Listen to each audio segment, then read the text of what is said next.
Este es el primero de los 6 buques que llegarán al puerto de Barcelona cargados con agua potable con la intención de paliar la sequía que sufre Cataluña. Ironías de la vida, el buque aljibe, de nombre Sea Change Defender, llega un día después del temporal de lluvias que durante días ha afectado la zona y que ha permitido mejorar notablemente el estado de los embalses.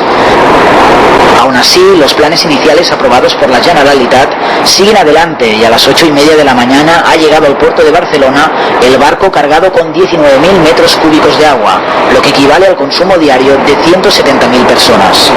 El agua que ha llegado al Moll de l'Energia ha superado 4 barreras de control de calidad, unos controles que se alargarán también durante todo el día de hoy antes de poder ser consumida. El protocol d'analítica estableix 4 barreres.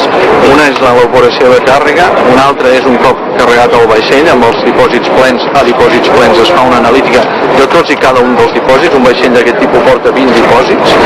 Una vegada fet això es transporta l'aigua. Quan arriba aquí, en aquests moments el que estem fent amb el vaixell atracat és prendre mostres per la tercera barrera analítica, i un cop es descarrega el vaixell en els nostres dipòsits es fa encara una quarta analítica, que és la quarta barrera analítica. Per tant, la garantia sanitària, com podeu imaginar, es absoluta.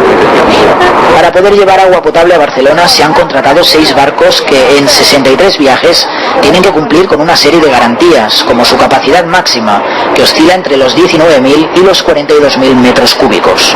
El coste mensual de la aportación de agua en barcos será de 22 millones de euros y cubrirá cerca del 6% del consumo de los más de 5,5 millones de habitantes del sistema Ter Llobregat.